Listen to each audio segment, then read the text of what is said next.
Hello everyone, welcome to Guru Mantra Siksha Ka Granth. Hopefully everyone is fine and doing good.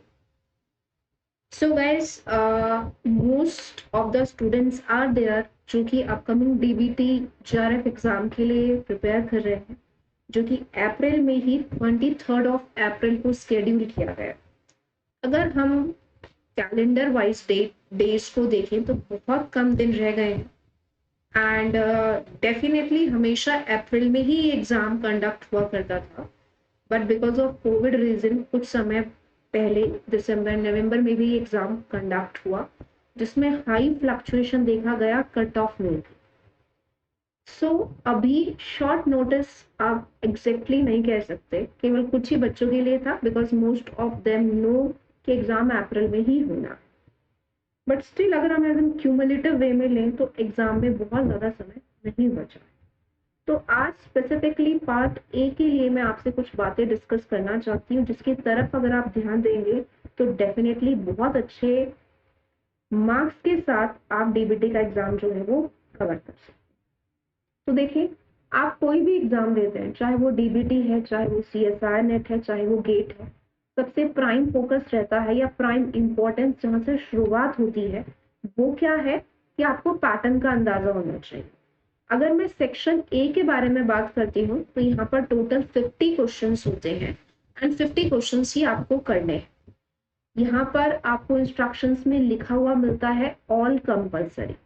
Each question is 3 marks, यानी कि total ये section आपको 50% marks 150 marks दे देता है out of 300। अगर मैं section B पर आती हूँ जो कि स्पेशलाइज्ड एरिया है बायोटेक्नोलॉजी का, उसमें भी 50 क्वेश्चन ही आपको करने हैं, लेकिन आपके पास बहुत अच्छा खासा चॉइस है। आपके पास 150 क्वेश्चंस में से केवल आपको 50 क्वेश्चन जो है अटेम्प्ट करने हैं, वो भी कोई से भी आपके चॉइस के क्वेश्चन आप कर सकते हो। हर एक क्वेश्चन 3 मार्क्स का है, 3 मार्क्स ईच क्वेश्चन, 150 मार्क्स आपको ये देता है। टोटल आपके हो जाते हैं 300। क्या नेगेटिव मार्किंग है? बिल्कुल बिल्कुल। नेगेटिव मार्किंग की अगर हम बात करें तो 1 मार्क की जो है वो नेगेटिव मार्किंग जो है वो रहती है, यानी कि अगर आप गलत सवाल करके आते हैं, आंसर गलत देते हैं, तो आपका 1 मार्क कट जाता है। अब देखिए, सेक्शन बी में जो स्पेशलाइज्ड एरियाज होते हैं बायोटेक्नोलॉजी के, उसमें आपको वास्ट चॉइस मिलती है, पर वैसी चॉइस आपको सेक्शन ए के लिए नहीं मिलती। तो इट्स ऑफ प्राइम इंपॉर्टेंस कि आप सेक्शन ए की तरफ बहुत अच्छा फोकस करें, क्योंकि ये वो सेक्शन है जो आपको आपका रिजल्ट लाकर दे। To be very maximum students, experience student से आप पूछ लीजिए, this is the final thing. अब एक छोटा सा कंफ्यूजन जो स्टूडेंट्स को रहता है कि all compulsory and sometimes they do what, 50 के 50 वो करके आते हैं, चाहे नहीं आता बट फिर भी 50 करके आते हैं। That is a wrong approach.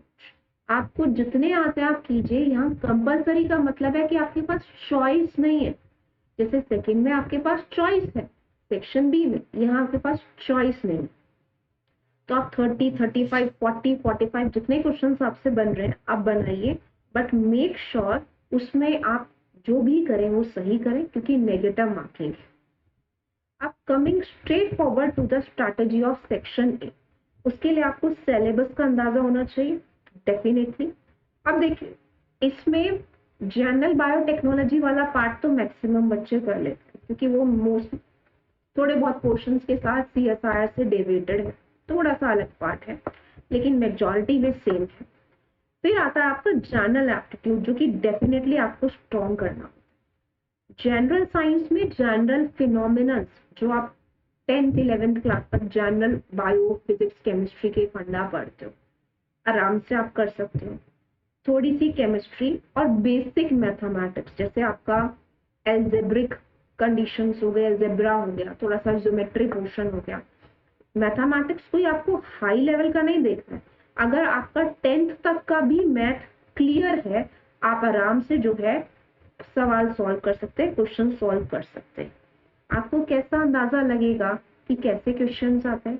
आप पीवाईक्यूज उठाकर देखिए, लास्ट 5 पीवाईक्यूज भी आप कर लोगे, you will be getting a very good idea and आराम से आप ये क्वेश्चन सॉल्व कर सकते हो।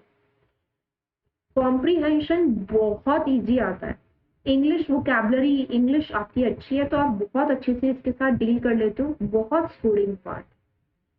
Verbal reasoning, odd one out आपको निकालना है इजीली, सीरीज कॉम्प्लीमेशन का लाइक सीरीज कंप्लीशन करना है, या सीरीज में कुछ चीज ऑड है, वो आपको क्या है ना, वहां पर समय लगेगा अगर आप फर्स्ट टाइम एनकाउंटर कर रहे हैं तो, लेकिन ऑलरेडी आपने प्रैक्टिस की होगी तो आप बहुत अच्छे से इसको कर लेंगे। क्वांटिटेटिव क्वेश्चंस भी आते हैं जहां सिंपल कैलकुलेशन होती है। अब एक मेजर क्वेश्चन बच्चों का रहता है, स्टूडेंट्स का रहता है कि मैम ये जनरल एप्टीट्यूड के लिए हम कौन सी बुक फॉलो करें। देखिए बुक्स तो बहुत सारी जो आप फॉलो कर सकते हैं, क्योंकि ये पोर्शन बहुत वास्ट है और हर जगह आप आता हुआ देखते हैं, नेट में भी, गेट में भी, डीबीटी में भी, हर जगह। अभी के लिए अभी आपके पास केवल 22 डेज रिमेनिंग है, तो मैं आपको स्ट्रांगली, बहुत ज्यादा स्ट्रांगली ये सजेस्ट करूंगी, कोई स्पेसिफिक बुक फॉलो करने की जरूरत नहीं है। आप केवल और केवल 5 से 10 पेपर जो है वो सॉल्व कर लीजिए। यानी कि अगर मैं टाइम पीरियड के हिसाब से देखूं तो हर 2 दिन में आप एक पेपर सॉल्व कर सकते हैं, ठीक है। या फिर अगर आपको ये बहुत ज्यादा लगता है तो एटलीस्ट आप 5 पेपर सॉल्व कीजिए, आपकी बहुत अच्छी प्रैक्टिस हो जाएगी। अब सॉल्व करने का मतलब ये नहीं है कि आप क्वेश्चन देख रहे हैं, आंसर को फिर अगर कहीं अटक रहे हैं तो उसका सॉल्यूशन नहीं देख रहे हैं, कहाँ आपकी मिस्टेक हुई है, क्यों आपका क्वेश्चन रॉन्ग हुआ है, वो आपको बहुत ध्यान से देखना है। क्योंकि बिलीव मी, अगर आपको आपकी गलती पता चल जाएगी तो वो गलती आप रिपीट नहीं करोगे, एक पेपर में, 2 में, 3 में, 4 में, 5 में, 6 में, और वही पैटर्न आपको फाइनल एग्जाम में मिलने वाला है। लेकिन उससे पहले आपको चीजों को सीखना पड़ेगा। अब अगर मैं जनरल बायोटेक वाले पार्ट पर आती हूँ, biomolecular structure and function, CSI net की जो यूनिट 1 है बायोकेमिस्ट्री, उसी से रेलेवेंट है, कुछ बहुत ज्यादा अलग नहीं है। मेथड्स इन बायोटेक्नोलॉजी, इसमें जो चीजें आपसे पूछी जाती है, चाहे मेथड्स इन बायोटेक्नोलॉजी हो गया, या फिर आपका आरडीटी हो गया, या आपका यूनिट 12 एंड 13 जो आपका सीएसआई नेट का सिलेबस है, वहीं से चीजें कंबाइन होकर आती हैं। जीनोमिक्स एंड प्रोटियोमिक्स थोड़ा सा एक डिफरेंट फील हो जाता है, जो हमारा नेट इतना नहीं पूछता, बट फिर भी जीनोम के बारे में स्पेसिफिक फीचर्स, प्रोटीन का स्ट्रक्चर हो गया, डिफरेंट लेवल हो गए, मोटिव डोमेन, बहुत क्वेश्चंस आते हैं, ठीक है। बायोइन्फॉर्मेटिक्स टच है तो आपसे न्यूक्लियोटाइड डेटाबेसेस, प्रोटीन्स के डेटाबेसेस पूछ लेगा। जेनेटिक्स यूनिट नंबर 8 की बात करते हो। फाइलोजेनी एंड इवोल्यूशन, यहाँ पर आपका डाइवर्सिटी एंड यूनिट नंबर 11 आ जाता है, जो आप सीएसआर के लिए तैयार करते हो। क्योंकि बेटा कम टाइम है तो आप ज्यादा की तरफ मत भागो, आपने जितना किया है मोस्ट इंपॉर्टेंटली क्वालिटी की तरफ भागो। आप पेपर सॉल्व करोगे, आपको बिल्कुल अंदाजा लग जाएगा किस तरीके के सवाल डायरेक्ट आपसे पूछे जाए। सेल्यूलर प्रोसेसेस की मैं बात करूं तो यहाँ पर आपका यूनिट 2 एंड यूनिट 3 के कंसेप्ट आ जाते हैं। प्रोसेसेस में ट्रांसक्रिप्शन, रेप्लिकेशन, ट्रांसलेशन, रेगुलेशन, ये सारी चीजें, सेल से रेलेवेंट बातें आ गई। यहाँ पर आपका पूरा यूनिट नंबर 2 जो है आपसे पूछ लिया जाता है। इसके अलावा अब बच्चे लास्ट में भी कंफ्यूज रहते हैं कि मैम ये हम कहाँ से पढ़ें। कोई बुक फॉलो करने की जरूरत नहीं है। अगर आप गूगल से, विकिपीडिया से भी, या कोई अच्छी वेबसाइट से, ऑथेंटिकेटेड साइट से, एनसीबीआई की पबमेड से भी कुछ article, IPR, biosafety and bioethics के पढ़ लोगे, मोर देन सफिशिएंट है। आपको बिल्कुल आइडिया लग जाएगा कि कहाँ से कैसा सवाल जो है वो पूछा जा रहा है। तो आप इस चीज के लिए गूगल को रेफर कर सकते हो, अपने खुद के छोटे नोट्स बना सकते हो, 4 से 5 पेज के नोट्स बनेंगे, इससे ज्यादा नहीं। तो देखिए सेक्शन बी में वास्ट चॉइस है। हर एक बच्चा जो 1 साल से तैयारी कर रहा है, जिसकी सीएसआर में बहुत अच्छी रैंक है, या एक्सपीरियंस्ड बच्चा है, लास्ट टाइम उसका 1-2 नंबर से रह गया, वो आराम से सेक्शन बी कर लेगा, ठीक है, कोई दिक्कत नहीं है। मेजर जो टारगेट आता है वो सेक्शन ए में आता है, पार्ट ए में आता है, एप्टीट्यूड एंड जनरल बायोटेक में, जिसको आपको अच्छा बनाना होता है, सॉलिड बनाना होता है। आप अंदाजा लेंगे पीवाईक्यूज से, ठीक है, आप साथ साथ सॉल्यूशन भी देखेंगे, अपनी गलतियां भी लिखेंगे, और कोई 1-2 पेपर आप ऐसे रखें जिसको आप टच ना करें।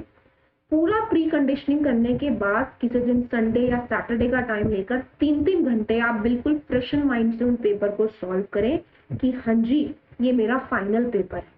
जो स्कोर आपको मिलेगा, बिलीव मी, उसके आसपास ही वहां पर भी चीजें आपको मिल जाएंगी। कट ऑफ का ध्यान रखना है कैटेगरी वाइज, और उस कट ऑफ से आप आगे ही जाएं, पीछे ना जाएं, right. That is also one of the main thing. इसी तरीके से मैं पार्ट बी की स्ट्रैटेजी भी आपसे शेयर करूंगी, बट आई रिक्वेस्ट कि जितनी चीजें मैंने यहाँ बोली है मेक श्योर आप उनको ध्यान रखें। कोई क्वेरी है, कोई इश्यूज है तो आप जो है कमेंट सेक्शन में मुझसे पूछ सकते हैं। Apart from this CSR net June exam के लिए भी न्यू बैचेस लॉन्च होने वाले हैं। अगर आप चाहें तो ज्वाइन कर सकते हैं। नेहा रेफरल कोड यूज करके सब्सक्रिप्शन ले सकते हैं 3, 12, 6, 24 मंथ का। नेहा तनेजा नाम से आप मेरी प्रोफाइल वहां पर फॉलो कर सकते हैं एंड मेरा टेलीग्राम चैनल गुरुमंत्र ज्वाइन कर सकते हैं, जहां पर आपको सारे के सारे अपडेट्स टाइम टू टाइम मिलते रहेंगे। मिलेंगे और कुछ नई चीजों के साथ जल्दी। Till then take very good care of yourself, respect time, and time will respect you. All the very best. Good luck to you. Thank you.